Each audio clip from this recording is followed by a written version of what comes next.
SuperCoach time. Yeah. I used to have better piano music. I'm pretty sure nobody's ever used that intro for a SuperCoach show. No, so that's fine. But I used to have the better piano music. I think it's on your It did. roadcaster. Yeah, it is. Oh, that's cool music. I think find I've it. got the two that we've been looking for on that roadcaster too. Yeah, So. I need. Yes. Yes. Yes. Anyway, Yes. Excellent. we're here to talk about SuperCoach. All right, don't mind us. We're talking about SuperCoach. So, Daggy Barney with you, and thank you for joining us on YouTube, Spotify, and all good podcasts are found. We spent 2 hours with GT and Danon? other GT, Danon, on my deck, talking about all things SuperCoach about a month ago. We did. And the idea of this is now we've seen all the trials. Yep. We've seen what we need to see. Where are we pivoting? Where are we looking? What have we learnt since? We've decided, I've got a few notes here, but we're just going to go dive straight to positions. Yep, 100%. We've decided the easiest way to keep us in some sort of order, because for those that know, when you've seen me in action after a few beers, especially when Ollie's here actually, this can go anywhere. So we're going to stick to position by position, and I can throw my notes in. That said, Absolutely. I just want to ask, having looked at draws and having put things together, are there any teams you think you're sort of quite interested in now? Or Well, Cronulla and Warriors basically do have the best draw for the entirety of the competition. So they're two that I'll be trying to cherry pick a few players out of. Parramatta have a pretty decent start to the season, and I believe the Cowboys do as well. So out of those four, there'd probably be a few blokes making up some spots in my team. it's also relative, but I sort of have fallen a little bit in love with the Dolphins and Titans draws. Yep. But it is the Dolphins and Titans, so you know. And there is a buy in there for the Titans round two. Yes. So, as I said, all being relative, but they're the other two that I have now switched my focus towards. You've covered the others off. Let's kick off, though, if we do stick to our stringent position-by-position look. We're going to have a look at the top 5 ownerships in each position, give a yay or nay, and then have a look at where we're looking. All right, if we're going to do this, hooker, let's start at the start, where Harry Grant, 30%, Brendan Hands, 20%, Jake Bradley, 16%, Appy Coruscant, 13%, who took the big step after he kicked in the trial, and Cheese, still 8%, 8.4%, Joey Lussick, 8.3%. So I imagine a lot of people are looking at Lussick and Hands being interchangeable should there be a decision one way or another. Fair. How are you seeing that? Well, I dare say, yeah, that ownership from Lussick and Hands will significantly shift one way or the other, depending on team list Tuesday next week. Harry Grant is it will be a must at some point in the season. For mine, I'm going away for the first month. Just really tough draw. I know he does play extremely well against tougher opposition. Everyone? Yeah, just everyone all the time. But just trying to save a little bit of bank for the first few weeks in the competition, and then pick him up a little bit later. But would never tell anyone not to go and buy Harry Grant. And I know you were asked this, and we'll get this out earlier, you were asked this by Munster Mash on the SuperCoach Hub about how you're going to, or how you're treating, I asked you to ask this actually about the buys. Are you jumping at shadows with buys, or are you just thinking early buys? Not early. Early buy would only persuade me if I was worried, if I was 50-50 on the decision, to be honest. If I've got somebody that I want in my team and they've got an early buy, they're going to be in my team. Yeah. And I'm just going to have a look around, the play around. It's only 1 week. Realistically, you need to cover. You might drop 30 or 40 points, but if you think that that person is going to be averaging 60 or 70 for every other game that they play, there's no point leaving them out of your side. And specifically, what are you doing with West Tigers players this year? With round 1 buy. There's not a huge amount of them that interest you too much, interest me too much at the moment, especially after what I saw. The one guy I do have in my team at the moment is Seyfarth. Just a silly price if he's going to be playing 60-plus minutes at lock. Yeah. And, I'll find someone to fill his position for that first week. Same with Appy. If you're keen and you expect him to go to his average or higher for the season, pick him and find a replacement for round 1. It was bullish on Appy. I think everyone's jumped straight into thinking he's going to kick goals, and rightfully so. And maybe more excited. But the round one bye, I'm treating the Tigers now as a nice stepping stone because they're going to be a week behind everyone in price changes. You get a week. So you get a extra week to watch. just look. They can come in. You can just go, you know what, they're fucked. Leave me out. Or you can then pick up before their price changes. Yep. So that's why I've looked at it. I, as everyone knows, was very bullish on Appy Study. I still generally believe he's, I'm going to say the best hooker in the comp because Harry's pretty bloody good, but he's his best hooker in New South Wales and probably the second best hooker in the comp. They've got a mountain to climb, but kicking is a massive tick. 180k cheaper. And he's 180k cheaper. So I was very bullish, but I've actually gone away from him, in my opinion. From those top 5 you mentioned, are you looking away, or you've panned Harry? So where have you gone? Well, I originally was looking at Jeremy Marshall-King, but he's done nothing in the trials or the second trial to make me feel that that's How many minutes did he play in that? And he played about 30 minutes, but he was directly up against the opposition that I've gone with, and losing Tom Gilbert for mine really makes a bit of a hole in that front row, kicking the front door down, which is exactly what you want for your hooker to get out and start running and providing opportunities. So I've gone with the Warriors. I've gone with Wade Egan, and if you can't have much of a better forward pack to kick the front door down for you to get out and start running, and he looked quite good. He only played about 20 or 30 minutes, I think, and did look really good when he did get out and start running. And you know he's going to make a whole heap of tackles as well. So it's funny. I went away from Harry, went away from Appy, and I bought both of the two blokes you just said. Mm-hmm. But you've put a bit of, and I know what you're saying, but I'm a little more in love with the draw than the setup for the Dolphins. I think they've got a great start to the year. Yep. And I think he will find some crash plays along the way. I'm going with both, and maybe overplaying my hand in hooker position, potentially, when I could just buy a nerd and I'm looking for the Harry. likes of Hands or someone to save me some money in my second hooker absolutely. position. So, but I'm looking at Wade Egan now. And last year, he kicked off the season with a 99, an 88, a 71, didn't play against the Dogs, a 64, had some injuries, a 61, came back after some more injuries, a 61 and 77 against the Dolphins and Canberra later in the year. I still think he's the most underrated player in the game. I'm sticking with him for everything you just said. If they're knocking the door down, they love their crash plays, or he's going to. If Johnson runs from first receiver, well, there's a try assist, or a try involvement. If he goes wider to Metcalf, there's a try involvement. So I'm all over Egan. Short ball for try assists, and then you can have Barnett. You can have Barnett, Nicore, Fanua Blake, Tohu, all hammering the door down. So he's number one. Yep. I've gone Marshall King, but perhaps you're not wrong in the fact that at 640k, it's probably overplaying what money they can spend elsewhere. Just looking here, one that's popped out of nowhere. If Carl Lawton ends up playing, starting, even playing 40 minutes off the bench at near base price, 238k, he only needs to make you 30 to 40 points a week. Yep, was quite good before he got injured last year. Could easily put up 40s every week and make you some money to play with later on down the track. Absolutely. We're just looking through this from last year. What's upcoming fixtures from last year? But I'm also looking at Hands or Havili as those cheaper guys that are going to hopefully make me some money, and I'll play around with them later on. But I almost treat hooker like my fullbacks. That they're the two. At the end of the day, you want to have two guns that are going to make you the high 80s, 90s. I've gone halves and fullback this year. But yeah. That's where I've spent about $3.5 million in my halves and my fullback. So is everyone else. Yeah. Have you got a pod out wide, or anyone else that's? Well, that was the one for mine would be Carl Lawton. Yep. If he does get some time at hooker, if he's playing 20 minutes in the back row and then 20 minutes at hooker, then I think that's a pretty safe pick, really. At 3%, Damien Cook's. It's a weird because at 3%, Damien Cook's a justifiable pod. Mm-hmm. But you're forking out $660 for the pleasure, and not everyone has that money, do they? Nope.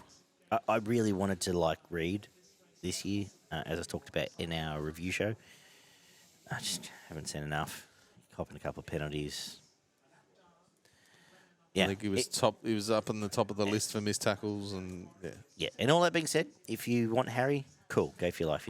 You're not absolutely. wrong. Just hope that you don't have to swap him out at any point during Well, the year. the problem with Harry is you the lose thing. him for Yeah, but Origin. you and can everything find else. someone That's during fine. Origin. Of course you can. Front row. Sam Hughes, 37% ownership. Payne Haas, 34.8. Viliami Fafita, 32. Ruben Cotter, 26. Willison, 22. Lenu, 21. Tino, 19. As the Ruben and Tino are the only jewels, and Fafita actually, are the only jewels in that top rank. How have you sized these ones up? And price-wise, we've talked about, but just highest price Tino, Haas, Fennell, Blake, Tarpanay. Well, 3 of those blokes out of the 7 you mentioned are there solely based on price. Sammy Hughes killed it during the trials and looks every bit of a first grader, so I think his ownership will probably even go higher once he's named in the Bulldogs team. Especially if he gets a start. If he starts, it'll he'll be ridiculous. 66%. It'll probably be the most owned in the entire game. Out of those 7 you mentioned, I want 5 of them. But I can only pick 4 of them.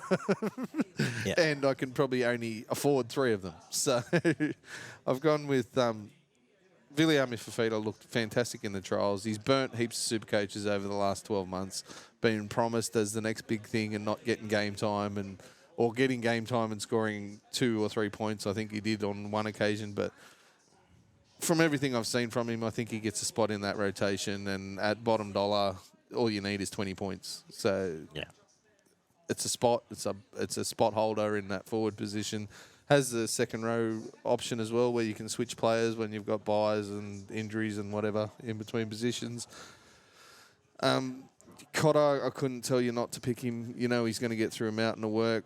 Payne Haas is the best forward in the comp. And if you want him and you're happy to shell out and hold him for the season, then do so. Like I've thought about it a million times, and I might even try to find a way to go back and do it. But I haven't done it at the moment. Xavier Willison looks every bit of first grader also. He probably looks the best out of the 3 cheapie options, to be honest. He looks like he's got a bit of X factor about him as well. It's just about the minutes that he's going to play. But at his price, I think everyone will have him on the bench at least, maybe even starting. Spencer's an interesting one. The minutes when Jared comes back is the only real problem there, I think, because he's priced at that option, whereas if he's only playing 30, 40 minutes, it's probably not enough to get even if the he money starts, out of him. as I said, I feel like he's not going to play. He's never going to play an hour. Even with Jared back, really. Jared might start off the bench and they switcheroo or whatever, but And at I can see him 3:30, making, he's priced to play about half an hour. So if he plays 40, 50 minutes, there's some upside and you might make a little bit of money out of him, but I don't see him exploding and making huge amounts of money. Whereas there's potential with the likes of Hughes and Willison to do that. So that's why I've gone that way. And Tino's a set and forget as well if you want to go and fork out the 800. I've actually got him in my back row. I think he's slightly overpriced at the moment, and you might be able to get him a fraction cheaper. They just have such a great draw. in. They just have such a good draw on it all. I loved what I saw out of Parramatta, so I went back to RCG. I'm thinking he is owned by. Let me find him. He's down the list. Campbell. He's owned by 1.7% of people. Yep. And he is priced at 5.18, but he won't lose money. No, absolutely. But if he does, it'll be $8,000 here. He'll pick it up next week. He can score the odd. He'll score a try Potential of once a 80s. month. He gets through a mountain of work, and I liked what I saw out of Parramatta. They got a fantastic start to the year. So for me, I went with him, and I just put me comfy old blanket on and put Mo. Should in the average above his 51 break even. Generally punches out 60s most games. Can get up towards 100 if he does score a try. Yep. And that's where I've gone with my main pick for the front row is Nelson. So, similar deal, owned by 1.9%, very similar price. He's actually a $2K cheaper than Regan. Break even of 51. As a dual, I can't believe he's only at 1%. I've got him. Just under 2%, yeah. It's madness. I've put me comfy old blanket on and put Mo Fodawaker in the front row too. Under 1% ownership. Yeah. He's 560. He will not lose off that. He might play Origin, he might not. He's in and around conversation, but he makes 3 tackles a set. He doesn't ever cause any errors. And you got to remember, for a lot of time that started last year, he wasn't even starting. And I think now he's got I think Des will start him. And I'm more than cozy with my front row. And obviously I've got Hughes. Interesting, and it's a bit of a gamble because I need to put some cheapies in somewhere else. I'm looking at one of the Fainu boys. The other lesser spruiked Fainu boy actually was more impressive of the trials, I thought. But we'll see who comes out of that. But predominantly, if Hughes grows into what we think he can be and is given the chance to, then it's a very happy front row for me. Tom Ile, I think, will get a lot more minutes in the Warriors this year than he has done previously. 0.5% ownership at the moment, 290K. So he's priced at around 28 points a game, which is not far off cheapie status. And I dare say he'll be making 40s most weeks. So someone as a bench spot. Is there any other? It's a tricky one, but there hasn't been anyone really bashing the door down from a cheapie point of view apart from Sam Hughes. Willison, yeah. Anyone else you would suggest to people if you're not doing it yourself? Stefano. Well, averaged I think at 48. absolutely. I think he should average around 60. He's going to have a bigger role to play in this Tigers pack. He's my stepping stone. Yeah. You get a week to do it. And $4.95. That buys a killer. But it's not quite cheapy options, so... But you could get real lucky. You can pick and flick on someone early. No, absolutely. There's not a great deal. Willison hype's probably fair enough. Let's just look through this. Yeah, not a lot else for me. From the front row, second row, the arguably hardest position on the field. Yep. Let's look at this and change my filter. And if I sort by ownership, we're going Ben Travojevic, 45%, rightfully so, has earned that edge spot from all reports. Looks good. The other thing that doesn't get mentioned a lot, but over the years, Luke Brooks hooks up better with those sort of flat running front row, back rowers. Your Luke Garners, your Ben Travojevic, just a flat ball rather than a bloke that relies on early ball. So he didn't, for example, last year he didn't combine great with Bateman or Papali'i, but with Garner, if you go back even when McKaylee was at the Tigers actually and blokes like that, I think he's a right bloke to have there. So that's fine. Sean Lane, we know, is discounted. Fafita, we spoke about. Pia Cora next, and Ruben Cotter at 26%. Jed Cartwright, 25%. Josh Curran, 25%. Tino, 19.8. Bo Famur, 19.1. What are you thinking in terms of those numbers? In terms of the toppies, anything else you want to brush, get involved with, or avoid? Obviously, we've lost Fafita for 6 weeks potentially. Yeah, correct. He's a no-go for at least 4 or 5 weeks, depending on what you want to do. I've gone with Ben Travojevic, but he's actually I put him in my centres as a starting back rower, very low price. I don't think you can go too far wrong there. Sean Lane wasn't excited with the minutes I saw in the trials, but we know his ceiling is hundreds, and if you get him up and going, he can be fantastic in that position. Piacora, I can understand the ownership. Does look like he has an X factor in him, but yet to be proven. So I probably will end up with him in my side, but it's pretty hard when you've got the likes of Lukey floating around there is a little bit cheaper, and Jed Cartwright's one that really does interest me if he does end up getting that, or he's now the right edge, because apparently, what's his name? The other bloke's going from the right to the left, but Pierce Paul's on the left. Elliot. I'm not sure, but apparently, Jed looks like he's going to be lining up on the right. Okay, fair enough. Instead of the Fair left. enough. What's Frizzell. his name? Frizzell, yeah. Apparently Frizzell's going to go back to the left, which is even more exciting over there on that left edge, which is already dangerous as. And really? then you're going to have Cartwright. Where did you hear this? Through media, through the SEN radio chat, basically. That Frizzell wants to go back to the left, and Jed. That's why they played Jed on the right during the trials. So that sort of takes Lucas out of the picture as well. But it puts Tyson back on the table. Absolutely, it does, with the Bradman Best and Marzu outside him, and that's obviously Ponga's favourite side. So But yeah, that minimum price, as long as he gets through his work's fine. There's so many options here; it's ridiculous. I've gone with Fermor over Curran and Salmon and the so likes of those guys. I had two, and I love their draw. He looked good enough on the weekend? Which one? Bo. Fermor. Yeah, absolutely, he did. Yeah, still probably a step behind, but that's only fitness in the legs. And he's guaranteed a job for a month but at still least. very good at picking up those line runs, getting himself in the right position to cause problems for the defence. So, yeah, it absolutely looked good enough there. His half-brother, Ewan Aiken, does that interest you? Not particularly. Not when you've got the likes of Smithies, who may end up playing 50, 60 minutes at a much cheaper rate.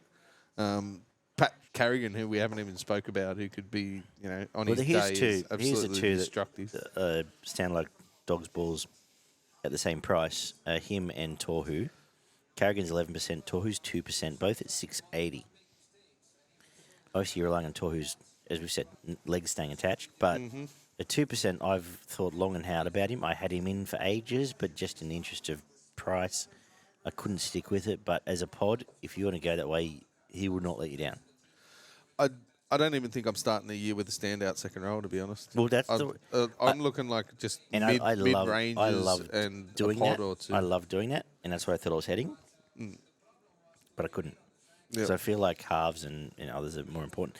That being said, I am starting with Tino, and I'm going to actually start with... I do think Nelson... People are sleeping on Nelson because he was amazing the back end of last year, and he was injured the whole time. He had busted ribs, he had broken something else. And now he's going to... If he's playing on an edge, he's terrifying. Absolutely. He will murder some teams this year. You see what some blokes do with footwork, but sheer physicality and aggression. I have to go with him. I at the moment, and I'm not comfortable with this, but I've gone with Preston because I just think he's a safe option, but I'm regretting it. And I'm actually thinking it's something I can change. Yeah, I think it's a safe base. But when you start reading out some of these names, for example, from an ownership point of view, Tohu Harris, 2%. Yep. Scott Sorensen, 1%. Katoa, 1%. Nat Butcher, less than 1. Madison, 0.6, but he's going to come off the bench. Horsburgh, 0.9. You can't go wrong. You can't go wrong. Barnett, 2%. There's so many options. It's just about getting it right. McGuinness, 1.6. Making that right decision. Yeah. Frizzell, 1.8, which you've just half interested me in. Jackson Ford, less than 1%. So on and so forth. But even Helam Lukey at 11%. I think that's probably still unders at 470. Yeah. There's going to be options on the edges for the Cowboys when they get it right. So if he can, you're going to at least get the base out of him at that price. And then if you throw in a try or two every couple of weeks, ultimately, we're just naming names here. Have we got some of this substance to say? I'm really bullish. Well, I'm sticking with Tino. I think he's set and forget, and he's dual. So if I need to, I can. Yeah, 100%. And I think Nelson. And Nelson, I agree with you both that, could be. Nelson could play front row, but I've just gone with, like I said, my two safety blankets here. Seyfarth, 1.2% ownership. Absolutely. I know he's not playing that first game, but 326k and he needs to get you 30 points a week. And if he's playing 60, if he hasn't finished at the end of the year at lock at 560, he's not doing his job. No, 100%. And you might even find that he gets to 500 pretty quickly. Yes. 8-10 weeks in, and there's 180 grand to go, or 100 over 200 and something grand to go play somewhere else.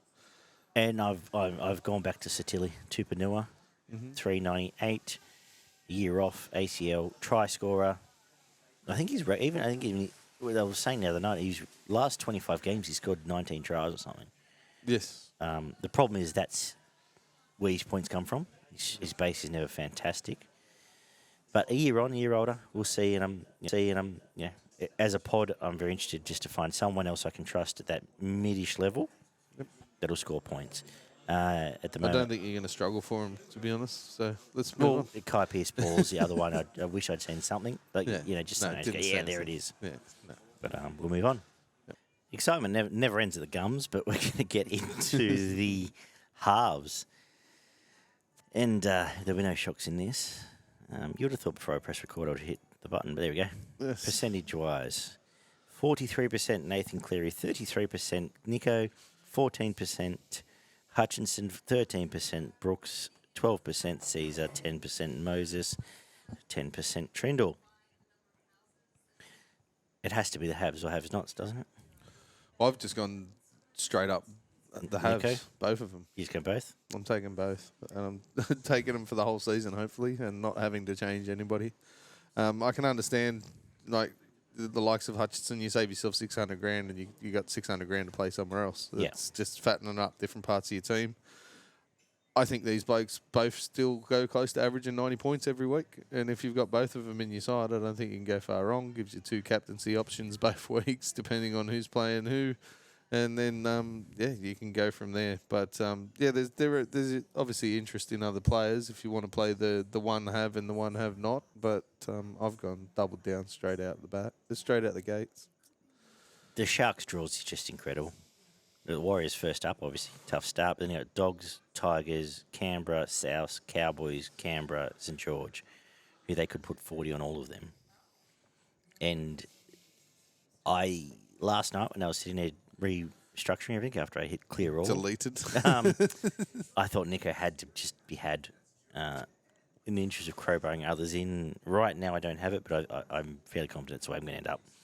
Cleary I can live or live without, but obviously I'm not going to tell you you're wrong with 1.8 mil. Tied up though, how do you justify where you're cutting fat CT dub? Yeah, and the reserves in the second row. Okay. Yeah. As I said, mid-range is basically to make up my 4 and 1 reserve, and then there'll be 2 cheap options on the bench. Well, end of the day, NRL's heading towards quarterback land, isn't it, really? Where you have to have one or two to be of them. that way. And I don't disagree. And even Beaver, who we're doing a draft with this week, is a proponent of you just buy the 5 best players and it doesn't matter after that. Well, if you're looking at... Not wrong. And last year, he's not been wrong. You're looking at the way it's scored, it's about 10 grand a point, right? Or 10.5 grand a point. Yeah. If you're getting 100, you're getting 90 out of both of them, that's 180. That's 1.8 million. And double that on the captain. Yeah. Fair. If I'm going away from anything, I don't have a lot to add. If I'm looking for one other, I do think Mitch Moses, I don't think he'll end the year in their realm, but I think he can spend 10 weeks in their realm. So yep. He initiated 300 grand. Yes, he's on my radar. I've spent a lot of time umming and Luke Brooks. He's someone that had great SuperCoach scores all the time because he's a tackle breaker and that sort of thing. Starting to push up towards not being not pod enough for me to like. So they're the other two. If you're going to back St. George to actually score some points this year, Ben Hunt's probably not the worst option in the world at 600 grand. You know, he's going to, he should average his 60s and he will have your games where he gets you to the 100. If you're going that way, I'd rather Sam Walker. TCE or Reynolds. Or Sam Walker, who's forgotten. But he's 4%, which is a little bit less than forgotten, but kicks goals, and if we're bullish on them having a great year, he remember that first year he came in, he was racking up 150s, 160s. 100%. Do I really want to dive into that right now? No, but that's why I would look at that. I don't have a lot else to add. The only cheap option I'd be looking at is Cogger if he gets a start at Newcastle, 460. But then again, he still needs to average 50 to get you make your money. So yeah, I'm just doubling down with the top 2. There's no one else here beyond wishing injury to, which I won't. Obviously, I'm not. But if Pezzett, one of the Melbourne halves, breaks a leg, then Pezzett, it'd almost be like a stop everything you're doing and bring him in. 5/8. The pool's even emptier. This is the emptiest pool I've seen in a long time, with all due respect to these 5/8s. Yep. You almost have to, if you're not going one of the top 3, I don't really sound like a dick, but you're probably not doing it right. Can you justify anyone else? Well, ownership-wise, interesting split, though. 47% Ethan Strange, understandable. 34% KO Weeks, understandable. That will all switch around depending who's named. Absolutely. Dylan Brown, 22. Ezra Mam, 18. Luke Brooks, 13. So between that and halves, he's in the teens for both. Same as Caesar. Trindle, next best, 10%. And off you go. I've just gone, you know what? If 8% of people own Cameron Munster and it's 10 grand cheaper than the other fella, or 60 grand cheaper than the other fella, I'll take Cam Munster and take my chances. Yeah, can't argue with that. Do they have a very, very unappealing draw and I know people are going to rant and rave about that, as I've also used the draw excuse and others, but it's fucking Cameron Munster. I think he'll be fine. And you might find that Dylan Brown doesn't start the year on fire, and you can pick him up 80 grand cheaper in 3 or 4 weeks down the track. But I've stuck with him. When he's on fire, there's 150 coming. There's plenty of options there with Sean For Munster? No, for Dylan Brown. Oh, right, yeah. But same with Munster. Sorry. Exact same thing. So you have the best part of 2.5 in 3 players in your halves. Yeah, and then another 2 in the fullback. Who is your... Okay, who's your backup? I've gone with KO Weeks at the moment, but if it was strangest named, it'd probably be him, just to try and generate some money there. There's not really any other options unless you want to take a chance on someone like Luke Metcalf or Braden Trindle. Metcalf probably interests me more than Trindle, just the fact with his ball playing. But it's just not a position for mids. Like you can't just have 400 sitting around here, can you? not particularly. Not to start the season anyway. Once we get our teeth into it and you see who's actually performing, then possibly. Well, as an up, for example, I've just gone Galvin because I need to save money somewhere, and I'm going to cop the fact. Obviously, other people won't. But if he can get to 400 by the time Jaden Campbell's fit, hello. Yep. I've got somewhere else to go. Otherwise, maybe I not need to. Yep. But I've gone, as I said, Munster. There's not even anyone I'd recommend at somewhere there. Yeah, I don't know. Move on. Should we just move on? Yep. You can think about a Kiri, you can think about Luai, but I think they are what they are. Mm-hmm.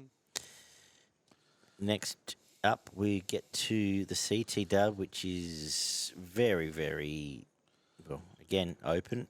A lot of people, this is their cheap spot. This is where they want to go to save their cash. I've gone against it a little bit, and I've gone upwards of mid slightly because I think it's a chance to get a jump on a lot of people.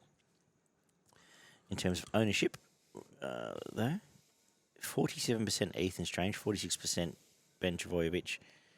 Understandable. Taylor May, 36. Sherry, 35. That will obviously gut out if he's not named. RTS, 33. Kale Iro, 27. Again, will probably be nothing. But again, and he's just that 20 grand too expensive to be Chevy enough. Stewart. You can't. Yeah. And Chevy Stewart won't be there either. Jed Cartwright, he's probably the one that's on your radar. Yep. And Jack Bostock, 314, probably 100 grand more than you'd like. But and Jamin Salmon, 317. It's only because he's been a bit exposed previously, Bostock. Obviously had a few decent scores last year. Weren't great, but yeah. What are your thoughts on CTW? As you said, cheaper options there. I've already said I've got Ben Travojevic in there. I do like Taylor May, but I'm not sure how hot Penrith will start, just going off what we saw in the World Club Challenge. So that may be one I revisit. Roger Tuivasa-Sheck for mine has been the standout player of the trials. He's looked every he just has to be bought, doesn't he? Fantastic Roger that we saw before he left, and he's made people look silly. He's been ultra involved in everything that's happened, and there's probably even more upside when the games start to get a bit slower. You're probably going to jump into dummy half and do a bit of work out of there as well. So, and I couldn't imagine there's not sets where he just goes, "Chance, have a breather, bro. I'll take this next one up." And for mine, he's my first pick, CTW at the moment. Bostock, I do like if he's starting in that position. And the Dolphins, you said there's a nice draw there as well. Jed Cartwright, if he gets that starting spot on the right hand side for the Newcastle Knights, he'll double in his ownership come team lists named. Going down the track, if you're looking for cheapies, you're looking for the likes of Harley Smith Shields that might get a starting spot, Dean, and a few different people like that. But speculating, it's a little bit too much speculation for me. I have spent more money than I expected to here. I've gone with RTS. Yep. I've gone AJ Brinson. I loved what I saw from him. Yeah. Hopefully his head's still attached. And I've plonked Ben Travojevic as a starter here. Well, Jacob Gagai now getting a start if he holds that wing position actually, for South. Almost bottom dollar, 204,000. He's already in. Actually, I'm putting him right now because I had a placeholder from Alex Lobb in the form of the Tigers. Well, there you go. You got one that's starting. I've got one that I know starting, so that's a very easy trade I've just done. Confirm. But there's some X Factor guys out there like your Cobbos, your Bests. You know they're Well, going I was very to bullish kill on it. having Cobbo, Like, and I think some of them some weeks you've they're seen. just You've going to seen a few destroy teams, but there's sides. some week. The other big thing is, as you and I both know, have some patience. If you get Cobbo round 1 and he scores 12, don't trade him round 2. Just give him a month. I've gone. 100%. I've also looked at you and Aiken just because of that draw that I've fallen in love with.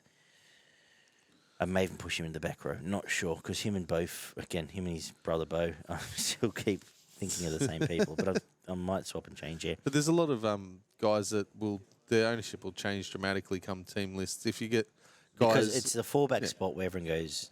We'll just throw the cheapies. anyone under 300k that gets named as a starter will be swooped upon by people trying to crowbar in an extra half, fullback, hooker. Richie Kenner, cetera, et cetera. no pick. He's $4.50, terribly priced. Someone I was going to ask you about was the Fox. Any Yes. interest? I don't know if they give him enough opportunity. I know you'll see the kicks from Burton, like into the backfield where he can run and chase and that, but head to head and being able to finish in a be sweep off positioned Crichton. on the outside of someone. But if he's on the edge with kick out, If they get it right though, you saw how exactly. Taff, kick out, Crichton. the first week their middles Fox. looked like $1 million, and then they came up against a team It's that a roll of went, dice, "We'll isn't take you up on in the middle," and nothing happened. Mm. Like they tried to get the ball out wide, but nothing happened because the middle was stagnant. So He's someone that I gave great thought to, but ultimately he never has a great base, does he? he does a little bit of work, but yeah, there will be games where you'll get a 12 or a 20 out of him, and Yeah, but then you'll get games you get 160 because you'll get 4 or 5 tries. But that was the only one sort of we hadn't discussed. I was like, you know what? Is it worth thinking about? Anyone else for you? No, not off the top of my head. No. Let me just look through the lower end of the percentage, and not really.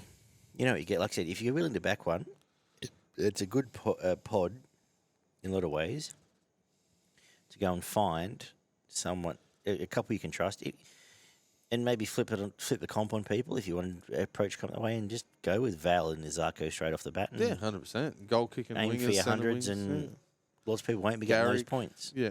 And if you're going Garrick to as cheap well. out somewhere else and grab 3 of those blokes, they might all get you 100 one week. And Exactly.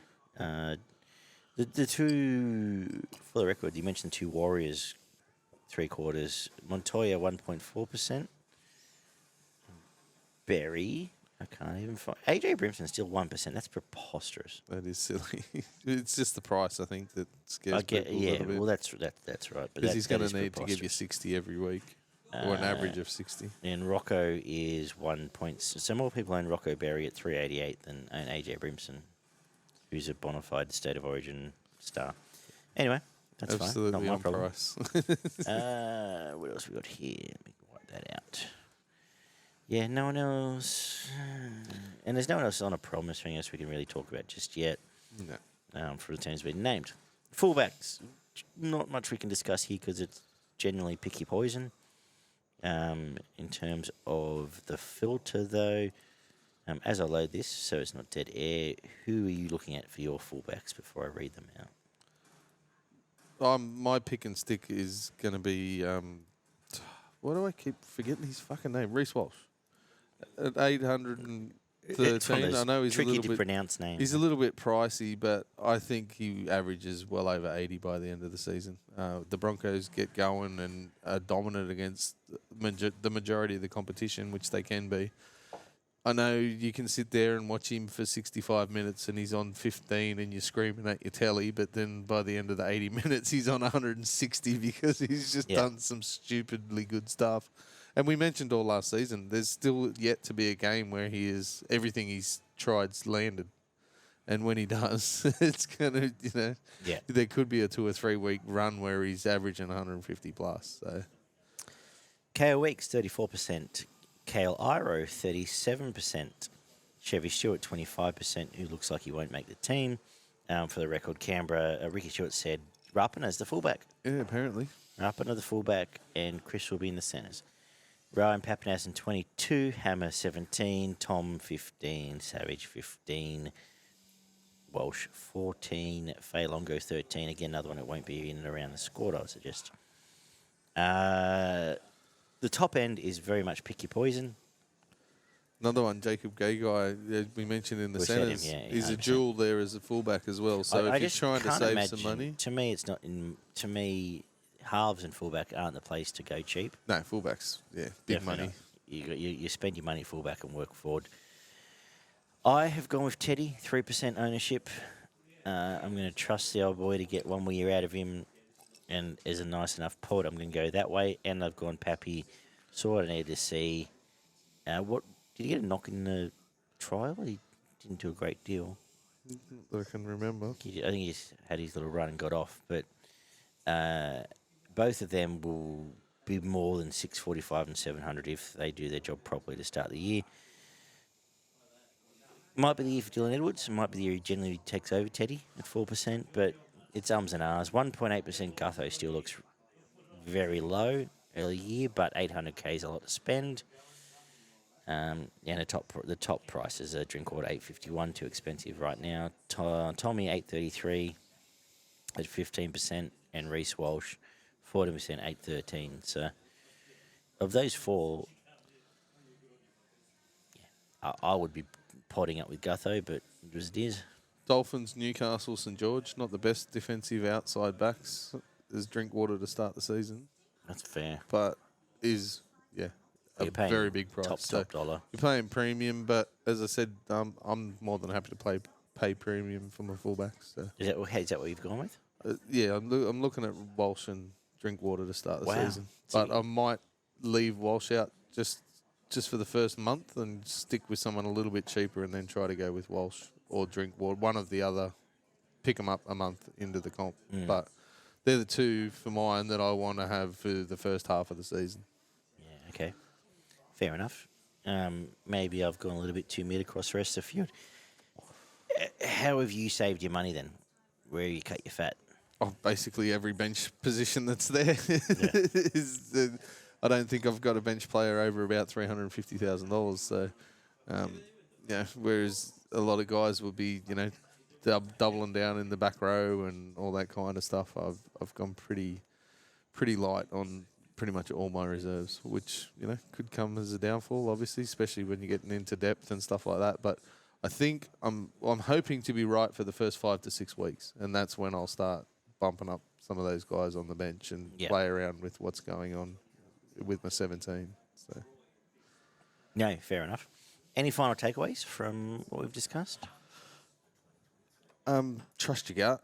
Like, seriously, I don't know how many times I've been playing this since the inception of SuperCoach. I've been playing it since the very first season that it started. And every time I've gone against what I've felt that I needed to do and tried to be smart about it and do it a different way, it's come back to bite me in the ass. If you're feeling that way and you've got a strong feeling that that's the way you need to set up, then set up that way. But there's positions. There's the three main positions in my. There's four realistically. Your hooker, your second row, your halves, and your fullback is where you want to be spending at least 2/3 of your money. Yep. No, I agree. I think, and Dana said it very well on last year's Supercoach show. You can trust front rowers or front rowers. You're worrying about 10 grand here, there, or Try 20 here points. and there. Yeah. You can, if you want to trim fat, it might be the way to go. You can still get. It's okay to get 40 I think points. second row is a little bit that way this year. I think there's so many I don't think mid-ranges. you can go wrong. I think you can go wrong.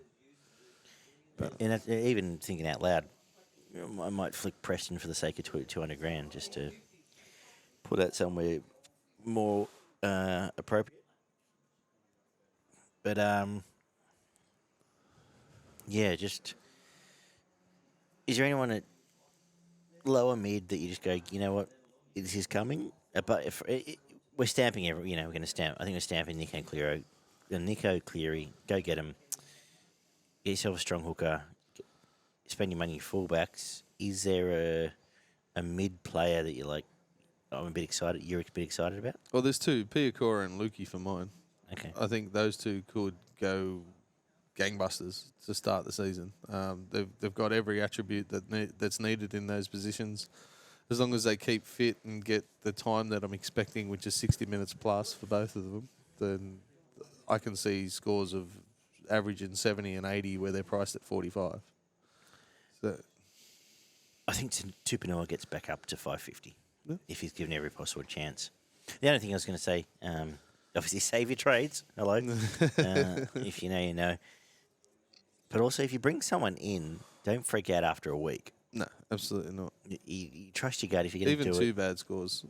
Yeah. Give them another two games. Give him three. Give him three. Give him a little bit bullish on AJ Brimson as well. I think he's going to have a big SuperCoach year. Concentrate on the. I like to break it down to 5-6 weeks at a time and have a look at what trades. Like, try to plan 3-4 weeks ahead. Don't be making a trade just for the sake of making a trade. Like, plan your trades. Go, okay, I want to go from him to him in 4 weeks' time. If it doesn't work, you can sort of rejig, but still always end up at that goal that you're looking for. Yeah. And styles of play are massive, especially with your outside backs, your halves, your fullbacks, the way they match up against opposition, all that kind of stuff. The captaincy, who you reserve and who you play, who you don't play. There's big choices. Beautiful. So where are you heading Sunday, Barn? To the Star. Piermont. Jealous. Star City Casino. Going down there for the SuperCoach Hub. Also, we have the SuperCoach and Lifeline SuperCoach competition. $50 buy-in. Half of that will go directly to Lifeline. $25 will go to the prize pool. We have a link up on our Facebook page that you can join, which will directly give a recommendation to us that you've joined the competition through there. For $50 for the entire season, you get to follow along, see how you line up against some of the better SuperCoach players in the competition. The cream of the crop.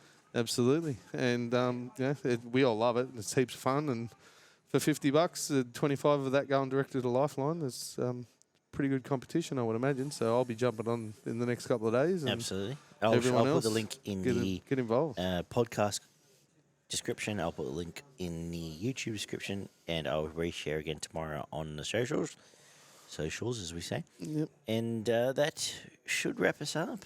Next time we talk, there'll be some rugby league to talk about. Some SuperCoach points on the board, and we're going to try and competition points on the board. Do some more direct SuperCoach stuff as we go through the year.